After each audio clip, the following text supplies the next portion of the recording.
વાત કરીશું ગીર સોમનાથની શું પરિસ્થિતિ ત્યાં સરસ્વતી નદીમાં પૂર આવ્યા છે મધ્યરાત્રિના સરસ્વતી નદીમાં પૂર આવ્યા પ્રાચી માધવરાય મંદિર પર ફરી જળમગ્ન થયું છે સતત 5 દિવસથી વરસાદ આવી રહ્યો છે માધવરાય ભગવાન ફરી એકવાર જળમગ્ન થયા અને વધુ માહિતી મેળવીશું સંવાદદાતા અર્જુન વાડા આપણી સાથે જોડાયા છે અર્જુન ગીર સોમનાથની સરસ્વતી નદીમાં પૂર હાલની ત્યાં શું પરિસ્થિતિ રાધા આપને જણાવું તો ગીર પંથકમાં છેલ્લા 4-5 દિવસથી મેઘરાજા ધીમી ધારે વરસી રહ્યા છે ત્યારે પ્રાચી તીર્થમાં બિરાજમાન માધવરાયજી મંદિર છે તે ફરીથી જળમગ્ન થયા છે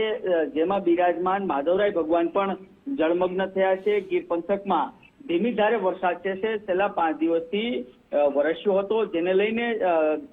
પ્રાચી તીર્થમાંથી પસાર થતી સરસ્વતી નદીમાં ઘોડાપૂર આવ્યું હતું આ ઘોડાપૂર આવવાને કારણે જે પ્રાચી તીર્થમાં બિરાજમાન માધવરાયજી ભગવાન છે તે જળમગ્ન થયા હતા જી રાજા જી અર્જુન આભાર આપનો તમામ વિગતો સાથે જોડાવા બદલ